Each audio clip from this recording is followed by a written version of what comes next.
I'm sorry. We might have to redo that intro there. Our mics weren't all the way on there, so Okay. that's Okay. my fault. That's my fault. So this is going to be a really weird reveal for people, unless you want to redo that, Tom. All right. Well, then uh, let's try this. Casey, over the weekend, you and your wife, Alex, had announced to your family and friends some incredible news. Would you please share it with our dialed in family today? yeah. Sorry, chat. Yeah, we announced that we were having a baby girl. My wife is Hey, expecting, and we're very happy and excited.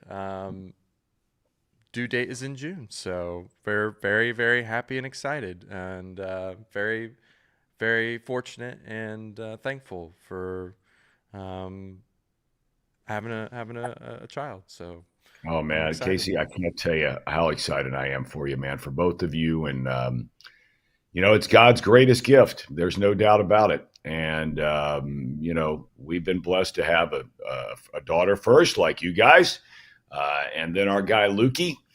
And nothing will own your heart more than that child. And I'm just pray for you and Alex and a happy, healthy term and delivery. And man, that's the best news we could ever talk about here on Dialed In on this Monday morning. Our show is presented by UDF and Encore Technologies. We come your way twice a week, live on Mondays at 9 on Chatterbox Sports. And later in the day, we post on the Believe Network. Our other day is Thursday at noon. You can find us on YouTube/Chatterbox Sports page. You can download us anytime, anywhere. Just search Dialed In with Tom Brenneman and you're dialed in. Look, I was down in Dallas doing a college basketball game over the weekend at SMU. And when I got on the plane, crack of dawn on Friday, plane is packed going to Dallas, packed, full of Bengals fans. Because when the season began, we thought tonight's game between the Bengals and the Cowboys would be a game everybody would want to see, not just in Cincinnati, but all of America, maybe a Super Bowl preview kind of a game. Well, we know what's happened. I'm not even sure how much Cincinnati cares anymore, but we're going to watch kickoff a little after 8.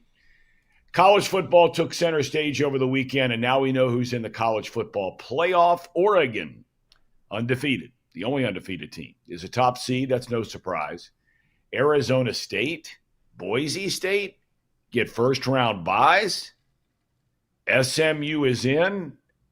Alabama is out. We will walk through the brackets and talk about all this in just a moment. How about Juan Soto? He signs with the New York Mets a 15-year deal worth $765 million. You heard that right. It's the richest deal in sports history, and not a single dime, unlike Shohei Ohtani. Not a dime is deferred money. Is this good for the game? And quite frankly, does it really matter anymore? Does anybody really care anymore? I don't know. And lastly, one of the kindest, funniest men I have ever known in my life is finally and deservedly headed for the Hall of Fame.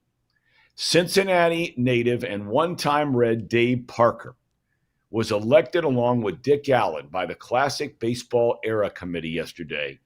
Parker, a 7-time All-Star. How about some of these numbers? Career 290 hitter, 339 home runs. He knocked in almost 1,500 runs and was the best right fielder defensively with the game's best arm from the outfield his entire career till he got a little bit older and he came to the Reds and they moved him over to first base. But congratulations to Dave Parker. He's 73 years old and suffers from Parkinson's disease. He lives right here in Cincinnati. This is an incredible honor and a deserving honor. All right, man, let's first talk about the Bengals game tonight before we get into the real hot topic of the college football playoff thing. Um, you know, I know we're going to watch. I just made the comment a moment ago. It's really a shame of what this game is as opposed to what it could have been. But at the end of the day, Luke Brenneman, you never know. You got to keep playing and trying to win games because you never know what's going to happen.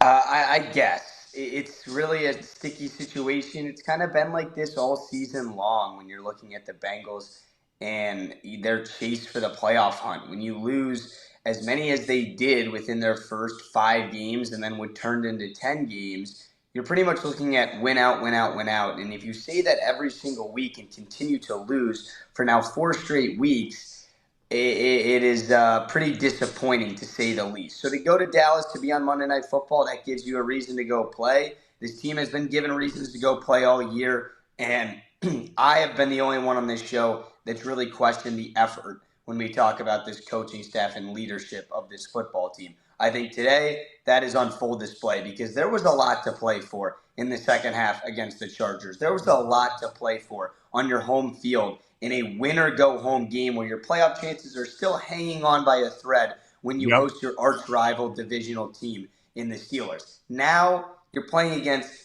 a Cooper Rush Cowboys team who's arguably just as bad as you are. Your touchdown favorites on the road. Let's see if the Bengals are ready to go play tonight. Casey, what are your thoughts on this one tonight? I mean, you're hardcore. You and Luke both look through the world in orange and black colored glasses. Yeah, I mean, I won't lie and say that I'm hoping for any sort of playoff success this season or even to make it. There is a possibility. There's a slim chance that they can control their destiny by just winning out, and hopefully Yep. the cards kind of just fall where they lay, and some of the teams lose. So they don't really control their destiny. That's not the correct term there, but there's a slim chance that they could still do it. I'm not rooting for that. What I'm rooting for is to just watch fun football, explosive football. I want to see Joe and Jamar be just fantastic the rest of the season. I want to see Jamar try to get the Triple Crown. I want to see Joe Burrow put up crazy numbers. So then there is a debate about MVP and what does it really mean? Is it a statistical award or is it a reward to the best quarterback on the best team? Whatever. I just want to see fantastic offensive display. I already know what our defense is. It's in shambles, and I don't expect it to be anything better. But yeah, I mean, at this point, I'm in that mode and evaluation mode where I'm watching the other players that I Yep. don't know if they're going to be on the team next year or not, whether or not we should keep them, whether or not we should look for improvements. And that's what this game really is to me. You look at the schedule, they play after the Cowboys, the Titans, Browns, Broncos, Steelers. There's still a few games in there to really evaluate yourself against top-tier competition. There's a couple really tough defenses in there. So, yeah, I mean, I think that for me, the rest of the season, it's just evaluation mode. It's what can we learn from this team that we don't already know and moving on from there. Yeah, the great thing about football, unlike baseball, a lot of times is when you get late in the season, even if your team is out of it, the Bengals are not mathematically eliminated. We understand that. But the difference between football and baseball, in baseball, you get to September, and there are a lot of other teams that are already out of it, maybe like your team is, right? Like the Reds are most times. And you're playing against teams who are bringing up minor league players. So it's really hard to evaluate players in September. I've always said the biggest mistake baseball teams can make is evaluating a player in spring training and evaluating a player in September. Big mistakes because it's not the same as facing teams that are running their horses out there when it matters. But football, teams are going to keep playing and playing their guys. You might get a few young guys in there, but they're going to be the stallions on every team, even bad teams, the best they've got. So you can start to do some evaluating. And Lord knows the Bengals are at a crossroads for a lot of guys on what they're going to do as far as bringing them back, not bringing them back, starter next year, backup player next year, et cetera, et cetera. All right, so Bengals and Cowboys tonight. For all those fans that were stuck with their plane tickets, and I talked to a whole bunch of them, getting on the plane, getting off the plane, on the plane.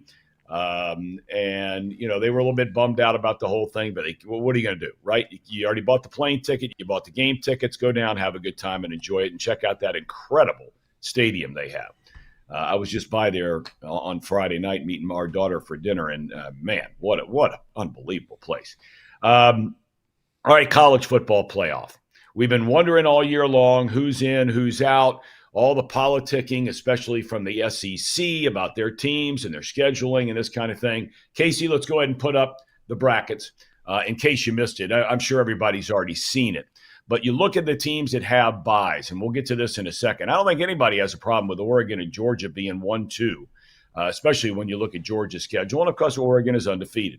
3-4 got a big problem there. We'll get to that in a minute. But both teams deservedly in there and had great years.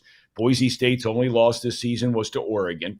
And Arizona State has had this incredible winning streak in blasting through the Big 12 and just killing Iowa State in the Big 12 championship game. All right, you move from there and you just go on and look at the other matchups. The 8-9, boy, I mean, you talk about a juggernaut. Is this, I mean, if you're the number one seed, is this what you want? Is this who you want to face in the second round? Either Ohio State, who's playing at home, or Tennessee in that first round, and then you go to those other matchups. In case you put them up one more time, if you wouldn't mind. You know, you go the 5-12, Clemson wins the SEC or wins the ACC, Texas loses. For the life of me, I have no idea how this team is a 5 seed. None. I mean, none. Indiana, Luke, your guys will be playing Notre Dame. Your mic was off earlier. That's going to be exciting. That's going to be a week from Friday night at Notre Dame Stadium.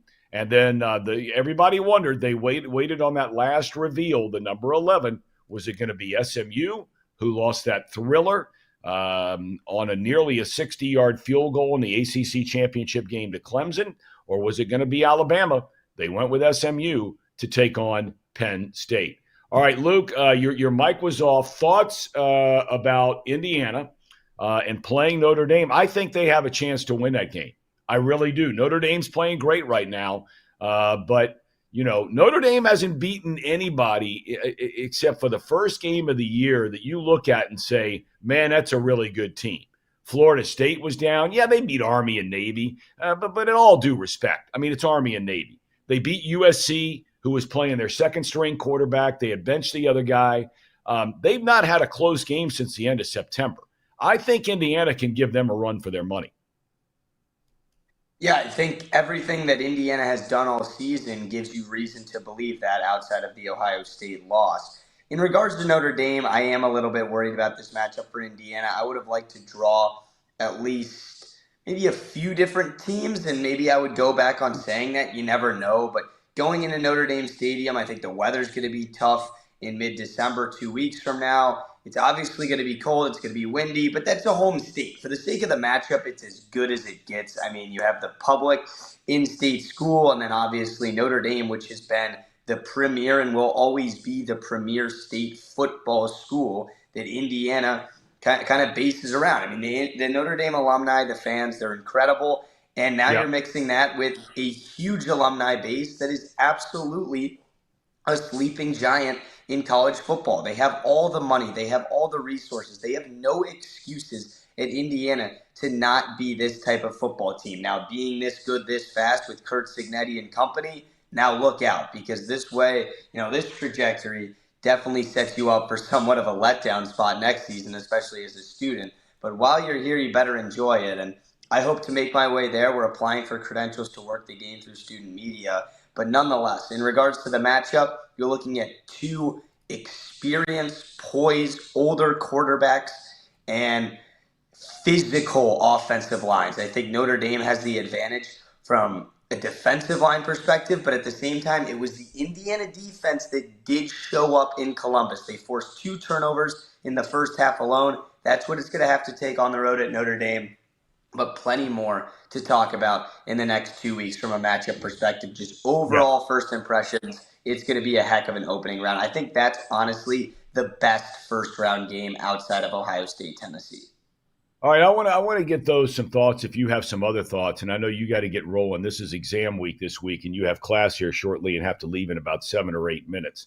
Casey and I will have plenty of time to talk about some of these issues, but I'm curious about your overall thoughts about who's in the playoff, the seedings in the playoff. Was there anything that you kind of looked at and you said to yourself, oh, okay, I'm not so sure about that, or yeah, I like that, or yeah, I might do that different. Any headlines from you in that regard?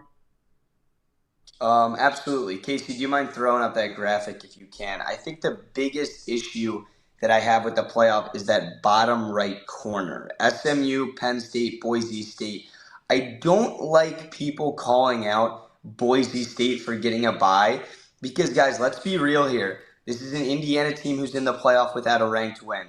This is a Clemson team. Yeah, they snuck in the playoff, but like Texas doesn't have the greatest resume in the world. Yeah, they No. picked up good win at the end of the season. But like, if we're gonna act like just because like these SEC and Big Ten teams are much better and we've seen them all year and have NFL talent, Boise State has one loss on the season, and it's by 3 points to the runaway number one team in the nation. Yep. Oregon is undoubtedly the best team in the country, and they prove that every single time they play. So for all the issues about Boise State having to bye, I'm really not worked up about it.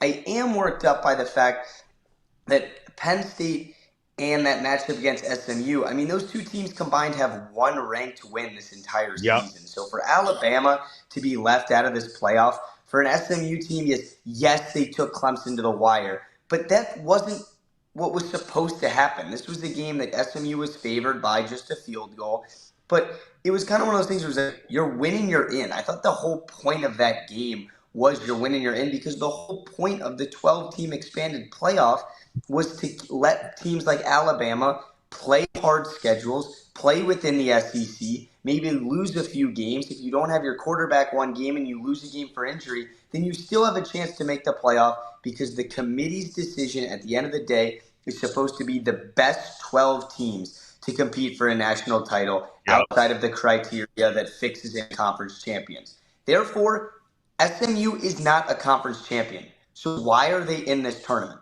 Alabama would be 2 touchdown favorites against this SMU team. I don't know that agree. I nobody don't wants agree. to play I don't Alabama. agree with that at all. I don't agree with They that at would, all. if you Alabama look has at lost. Look, Alabama, and Kirk Herbstreit talked about it yesterday because he called the game. And I happened to listen to the game on the radio driving, and I couldn't believe it. You know, Alabama's already whining about their schedule, and who they schedule. Okay, and I give it up to Alabama. Generally, every year they play a big-time team out of conference. They didn't know Wisconsin was going to be bad this year. But they played Wisconsin. Okay, I give them credit. That's fine. All three of Alabama's losses were inside of their conference, and two of them were awful losses, none worse than the last one. I mean, it's one thing to get beat by, a good Georgia, or they beat Georgia, of course. But, it's one thing to have that kind of loss. They lost to Vanderbilt. Okay, and you say Vanderbilt was better this year. Yeah, they were better this year. It's Vanderbilt, okay? It's Vanderbilt. They lost to Vanderbilt, and then the game where they did not even compete was their second to last game of the regular season. They got massacred by a 500 Oklahoma. You say Oklahoma. Oklahoma was no good this year. And they beat the snot out of Alabama. They ran for 300 yards against them. So for this Alabama AD to come out and say, oh, we're going to look at our scheduling, give me a break. You had a chance to win games. They lost to as I mentioned, to those two teams in Vanderbilt and SMU. There is no way Alabama would be a double-digit favorite if they played SMU tomorrow. No chance. I completely and utterly disagree. I mean, you Okay. can look all the way back to week 1 of this season when Georgia pretty much dog walks Clemson, who has now played their way into this playoff as a conference championship. That's in Bama August. Who beat Georgia cares? in the game of the year. This is the point of the SEC schedules that nobody in the Big Ten wants to talk about. And I'm a Big Ten guy myself. SMU, I'm looking at their schedule right now. Before they played Clemson in the ACC championship game, they played Boston College, SMU, and Cal. And then they had a week off before the Boston College game. So they can't pretty help much had losing a your month. They had a month of cakewalk, unranked, mediocre at best, 500 teams within Yeah. the ACC. Yeah. Two of them with hurt quarterbacks. Alabama, week by week this season, they played at home against a top 15 now South Carolina team. They squeak by Yeah. in a gritty one. Then the next week they have to turn around on the road and go play a top 10 Tennessee team. Back home, a top 20 Mizzou team. On the road, LSU at night. Oh, then you get 1 week off before a game against Oklahoma. No wonder you have a slip up. These are college athletes playing week after week, and I'm not here to pity them or feel bad for them whatsoever. But there is a difference playing inside the SEC on a week There's by no week doubt. basis Nobody's compared to debating that. even these Big Ten schedules. Penn State has not played anyone all season besides Ohio State. Well, I don't listen, like their season. nobody's arguing that. Nobody, you have nothing to do with how good or how bad your conference is going to be overall. When you're in the SEC and the Big Ten or whatever, you know what you're getting into. With the ACC, they had a down year. They had a lot of good teams. They didn't have any great teams, and they still don't have any great teams. I think SMU's a better team than Clemson. I think they got jobbed in that game the other night by 2 or 3 calls that basically gave Clemson 14 points. SMU should have won that game by 10, were it not for the officiating.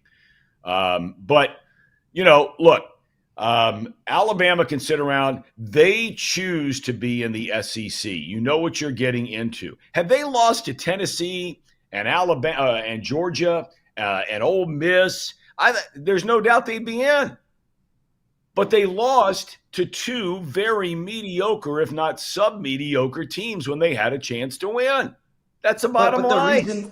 The reason they're in the playoff is because their wins are that good. That's why the argument is there that they should be there.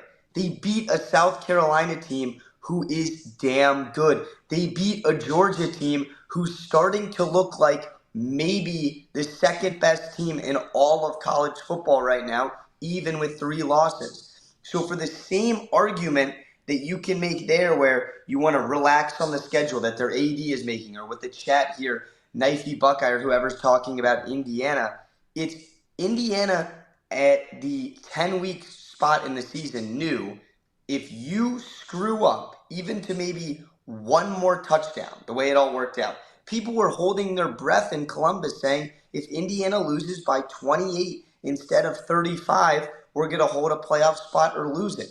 That's what goes through your head on a week-to-week basis. So, yes, you have to win the game against Oklahoma in the second to last week of the season. But there is still absolutely an argument that the 12 best teams that should be in the playoff aren't in the playoff because Alabama's one of those teams, and I think that's the end of discussion personally. The only reason I'm bringing up the idea of who would be favored and who wouldn't be favored is because that is how really, at least personally, I decipher who the better teams are.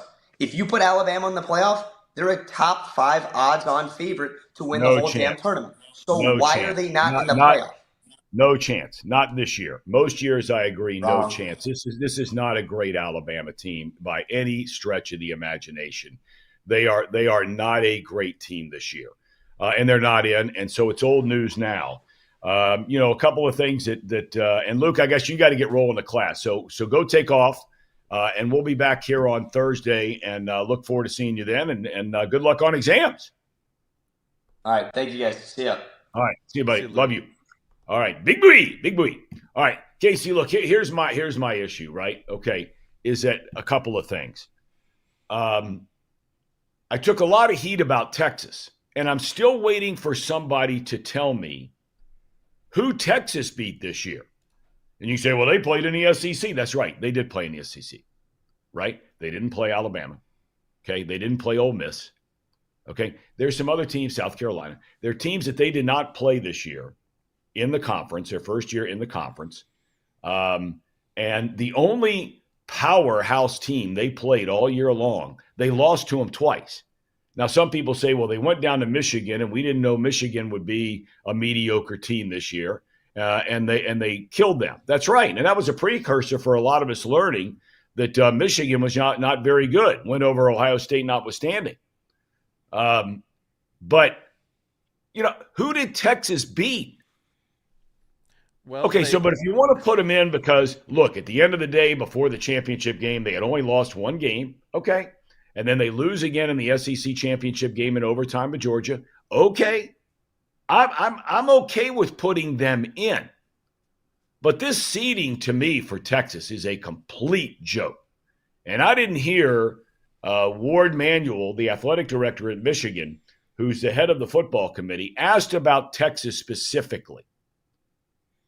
They got a great defense, and it's a total Jekyll and Hyde offense. I don't understand where they're seated. And the thing the committee needs to change is the seeding. Yeah. And we've been saying this in the NFL for a long, long time. I'm okay with Boise State getting a 3. I'm okay with that. I think that Boise State has earned it. Boise State's lost one game. Like Luke mentioned, that one loss was against Oregon in a great game. They gave Oregon maybe the best game that any team's given Oregon all year long, right along with Ohio State. But for Arizona State to be sitting in the 4 seed, I mean, look, they're the Big 12 champions. We know what the Big 12 was this year. It's a good league, wasn't a great league, a lot like the ACC. Good league, not a great league. They only got one team in. So, we've been screaming and yelling about this for the NFL for years about the seeding part of it. I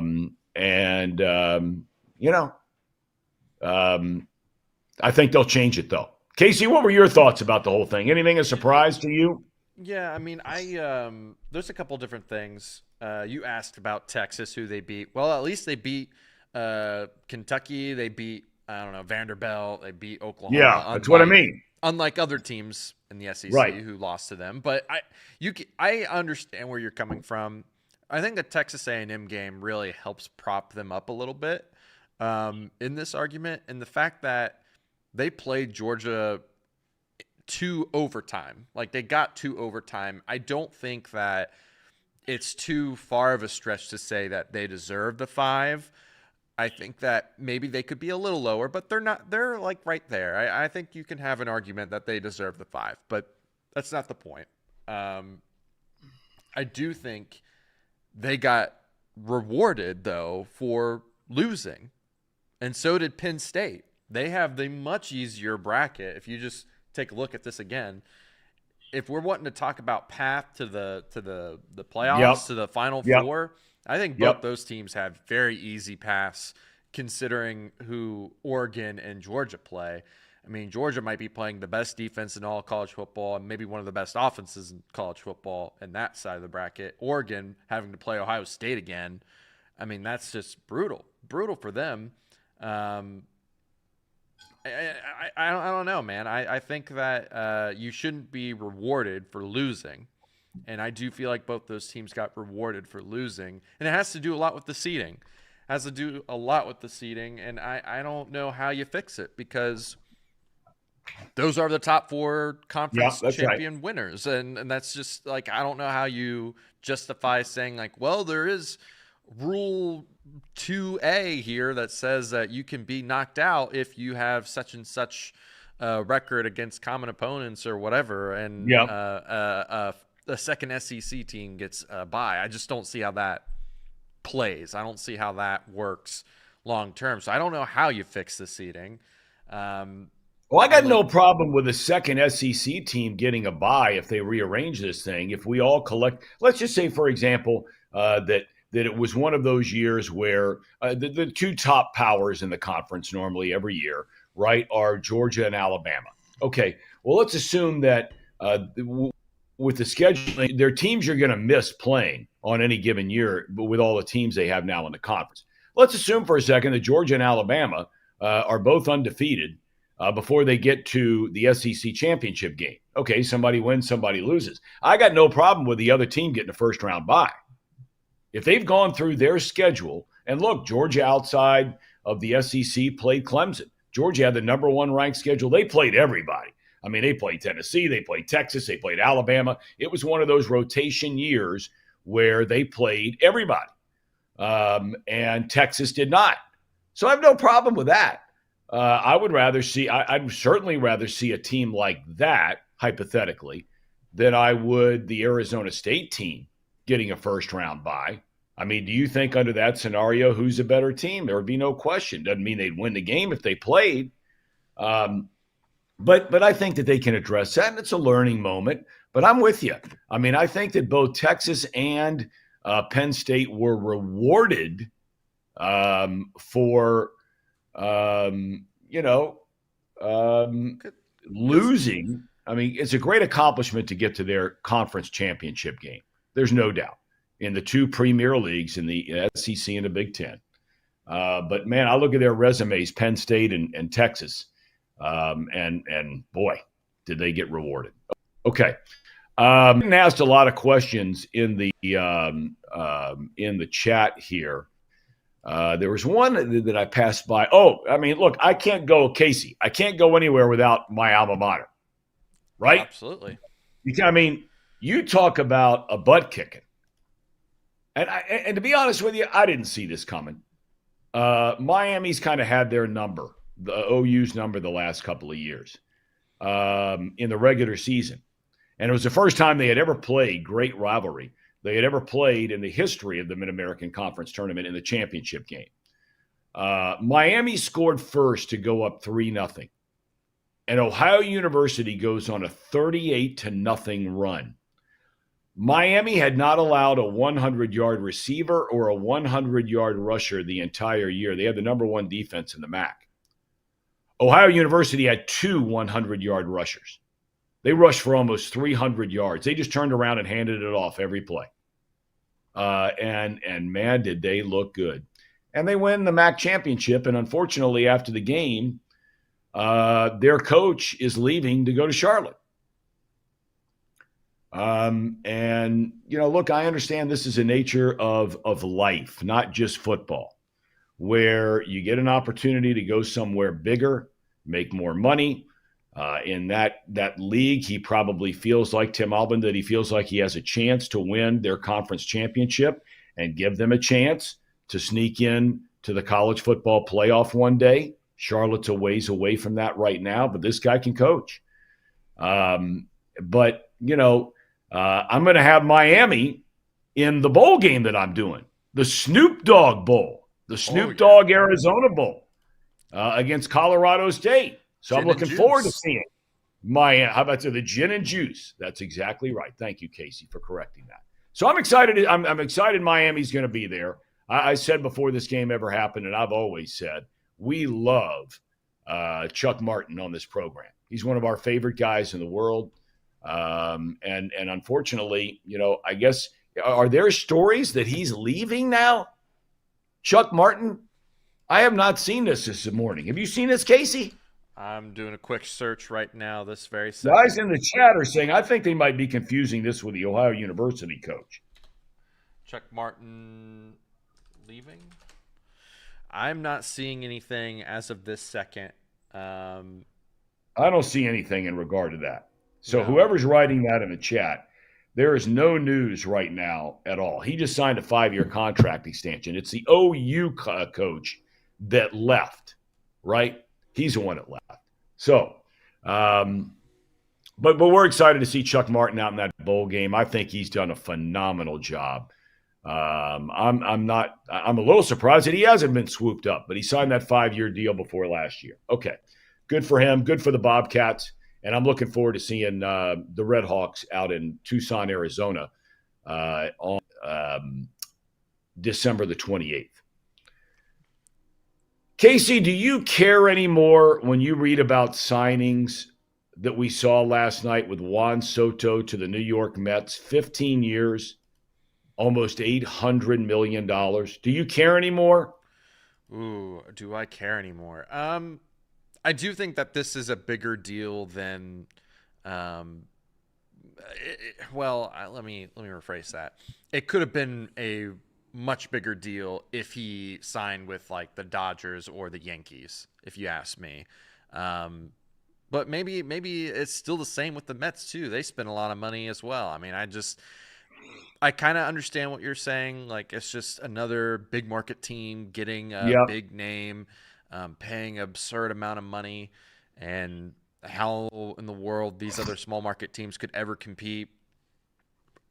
I don't know how. It's not possible with the amount of money that they're handing out. $765 million, and none of it is deferred money, is absurd.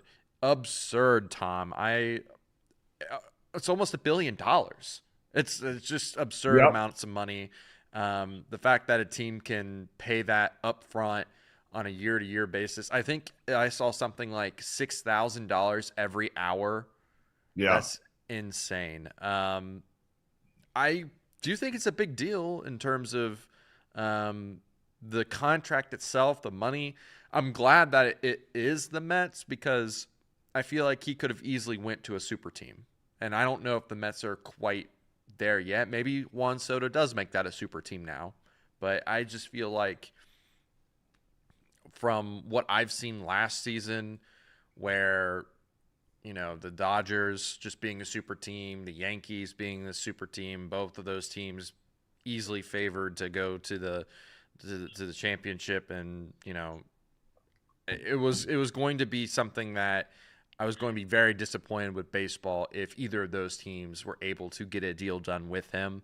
So I'm glad that the Mets were able to kind of steal that away to make sure that they didn't just keep adding on to their super duper roster that they got. I mean, look, the Mets made it to the National League Championship Series last year. I mean, Right. and this has been in New York. The Mets have always been the stepchild of the Yankees. The Yankees are the Yankees. They're the biggest brand, along with the Dallas Cowboys. They're the biggest brand in sports. Okay? And so you're in the same town as that brand. And the Mets have always acted like it.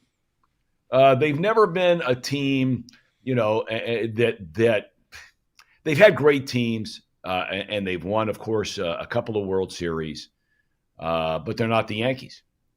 Nobody's the Yankees. Even if they beat the Yankees, nobody's the Yankees, as far as brand is concerned in the sport. But, they've always acted like it. And now all of a sudden they get this guy who's worth $20 billion, one of the wealthiest men in the world. $20 billion, Steve Cohen. He walks in the door and he pays a couple of near 40-year-old pitchers, tens and hundreds of millions of dollars, and Scherzer and Verlander. They were the laughing stock of the league 2 years ago. And then they clean house. They got a new general manager. They got a new manager. They trade for Francisco Lindor, then sign him to a long-term contract. They hit the lottery with that one. And they find a way to get to the NLCS. They have been by far the most active team already in this offseason. They bring in Frankie Montas. We know him. They bring in Clay Holmes to be part of their starting rotation. And now the biggest sign of really in history, as far as money is concerned in any sport, they signed Soto. So look, this is an ownership group that, they got the money to back it up, and they're trying to win in a sport where if you have more money and you're willing to spend it, you can do that. I have no problem, and this is where I've wrestled internally for years, argue with myself, because I am the ultimate capitalist in life. I think if you can go make more money somewhere else, and that your product is better than somebody else's, well, then God bless you. Go do it. It doesn't mean that as capitalists we don't find a way to help people who need help. I'm not saying that. I'm not turning this into a cold, hard thing. Of course we do that. We should do that. But if you are someone who is in demand at whatever it is you do, lawyer, plumber, electrician, computer programmer, athlete, broadcaster, and you have a company that you're working for that is paying you and putting your value at X, and a competitor thinks that your value is Y, then why wouldn't you take that other job, right? There might be extenuating circumstances. You don't want to move, whatever. But I'm saying at the end of the day, you ought to have that option. But in baseball, it's really weird. This is where I argue with myself, right? I sit there and I say, well, if the Yankees have more money and the Mets have more money and the Dodgers have more money than everybody else, and they want to go spend all that money in a sport that doesn't have anything to curtail your spending in regard to a salary cap, then go do it, right? And these owners who say, like the other day, Steinbrenner comes out and says, why am I going to join this national TV thing with the rest of Major League Baseball, with teams like the Diamondbacks and the Padres and the Reds? Well, why am I joining that? I don't need it. I don't need to do it. What am I giving up? Okay? And so, and then I'm sitting there on the other side arguing that, well, we ought to have more of a socialistic sort of thing and have this salary cap and prevent teams from spending whatever they want. So I wrestle with this all the time. I'm coming at it from a different standpoint, and I think that somebody here in the chat, AJ, hit the nail on the head for me. He says, Tom, I care about the signing. He said, because Major League Baseball is completely out of control, and it's become a joke in terms of the haves and the have-nots. And Casey, it has. I mean, does it mean that the have-nots can't catch lightning in a bottle every now and again and win? But we are in a position with baseball, unlike any other sport, where when the season begins, in Cincinnati, you can have your red-colored glasses. That's fine. Every year. Haven't won a World Series since 1990. When the season begins, your team's chances, and you know it in your heart of hearts, are slim and none to win a World Series. Can it happen lightning in a bottle, as I said? Yes. But are they good chances? No. And it's the same thing when these players become free agents. Your team has no chance to get them. None. And you win. Some people said that there was some flirting around out there with some creative deals going on with Tampa Bay and Kansas City to get Soto. Give me a break. Give me a break. They'd have to give him ownership in the team. And maybe that's what it's going to come to one day. Casey, your thoughts? The thing about the deal with Juan Soto, and I get it as a small market team fan, and the guys mostly in the chat being Reds fans, I understand the frustration with that deal and all these bigger market teams just making it impossible to get top tier talent basically on the market. I understand that. The thing that really bothers me is as soon as that deal gets done with the Mets, the Dodgers go out and get two guys that are mid-tier level players or above average. Michael Conforto, a 1-year, $17 million deal. Like, the Reds can't compete with that either. Like, it's not even just the big name guys that bother me. And I don't expect the Reds to do that. It's like these smaller deals that they can't give that sort of deal to a guy like that for 1 year. And he could easily help being in our rotation at the moment. And it's a guy that, like, they desperately need. It's an outfielder. So I just feel like that is what is truly ruining it, is that, yes, these big names come in and they sign mega deals with these teams, and that really sucks that the Reds can't compete with that, but they can't even compete with the smaller names either. And that's truly what bothers me the most, is that they can't even get the smaller deals. Like, I feel like it's completely unfair balance-wise that can continue to happen like this. I just don't, like you said, I'm also in the same camp where, like, it's his money. It's his business, right? So why am I going to take away fundamentally what this country is built on, capitalism? Why am I going to take that away from him? Well, the thing is that you say, I mean, I boil it down to more of, he has a product, and in his business, he's able to do certain things with his product due to finances that maybe somebody else can't do with their product. But if you're talking about the business of baseball, look, you can be sold, and I'm sure they're right on this, okay? Because this is so far above my pay scale and intellect level when it comes to this potential TV thing that Madford wants to put together. I mean, maybe it's going to be just some complete explosion as far as money is concerned, and getting rid of blackout rules and being able to pay to watch your team's games on your phone if you're living out in California and you're a Reds fan. All that sort of stuff is yes, it's a part of a business that I'm in, but that's way above my pay scale. I don't get all that. So maybe this is going to be this bonanza for the sport that Manfred claims it'll be. The people that own the Yankees have a lot of smart people in their offices too. And as I mentioned, they're already coming out and saying, wait a minute, we got a TV deal right now. We own 40-something% of the Yes Network, along with the Saudis and along with Fox and along with all these other companies, these different companies that have ownership in the Yes Network that televises all the Yankees games. But for the sport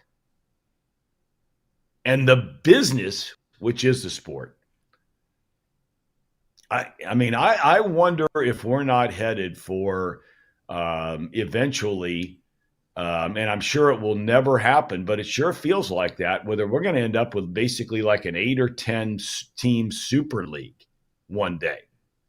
Because I hear in college football, I heard this all year long from these schools that have really had nice programs, say in the ACC, right? North Carolina State, they go to bowl games every year. They win 8, 9 games every year. That's a good, solid college football program. It's not a playoff program, but it's a good, solid program, man. I mean, really good.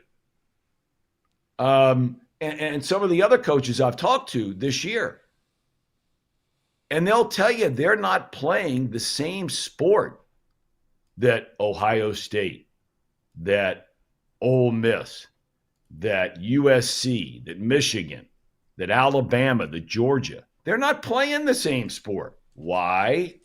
Because of money. The Reds are not playing the same sport as the New York Yankees or the Los Angeles Dodgers. They're not. They're in the same business, but they're not playing the same sport. And I just wonder where this whole thing is going to ultimately lead. I mean, unless the owners are lying about how much money they're really making.